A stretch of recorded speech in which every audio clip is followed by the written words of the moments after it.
Alright guys, welcome back to my Halloween marathon, and this right here is day number 5. And today I wanted to talk about a game that's a little more recent than the other ones that I talked about in my last few videos. So with this one, I'm going to be talking about Luigi's Mansion. Now, originally Luigi's Mansion was a launch title for the Gamecube all the way back in 2001, and it was supposed to take the place of a Mario game, since at that time on launch there was no Mario title set to go with the release of the Gamecube. Now here's a game that didn't sell very well when it originally came out, but eventually it picked up steam and it went on to become the number 5 best-selling Gamecube game, I believe. And over the years it has gathered quite the fan following. Now the game originally started as a tech demo for the power of the Gamecube to showcase such things as lighting effects, as you can see here. Nintendo was so impressed with the tech demo that they initially decided to go ahead and make it a full-fledged game. Now this right here was the second game that starred Luigi as the main character after the first game being Mario is Missing for the Super Nintendo and the regular Nintendo. So basically the plot of the game is that Mario and Luigi are tricked into thinking that they have won a mansion, and they decide that they want to meet up at the mansion to see exactly what it is that they have won.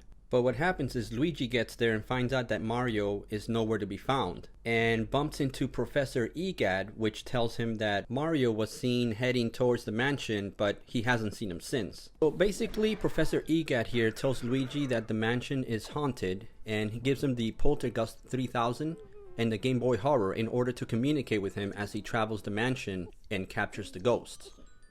Now the Game Boy Horror also serves as a map, where it will let you see what rooms you have been to and which ones are not available or locked. Now once you find a key after defeating a ghost inside one of the treasure chests, the Game Boy Horror will automatically let you know which door that key will unlock.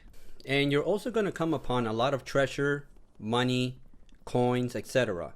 And although a lot of people might not see that as being important to pick up, the amount of treasure and money that you collect throughout the game will determine which of the endings you will get. Now Toad and his friends are also scattered throughout the mansion, and you can talk to them to go ahead and access a save point, and you can go ahead and save your game at that point.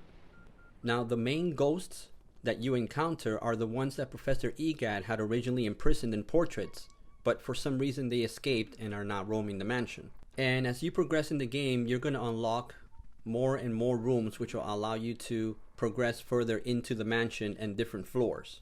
Gameplay here is pretty much geared toward the exploration in kind of a horror setting, but when I say horror setting, I mean horror like in a funny way.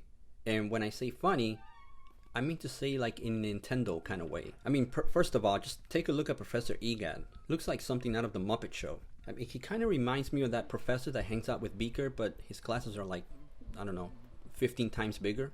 I forgot the name of the other professor. The ghosts, for the most part, are funny looking, and in no way are meant to resemble anything that might scare little kids that might play this game. I mean, the same can be said about the entire mansion and ambience in general. The music, I think it's the right tone, where it borders between spooky yet comical. I love when you enter Egad's laboratory and hand over the portraits to him. That little tune that plays right here is just hilarious. I love it.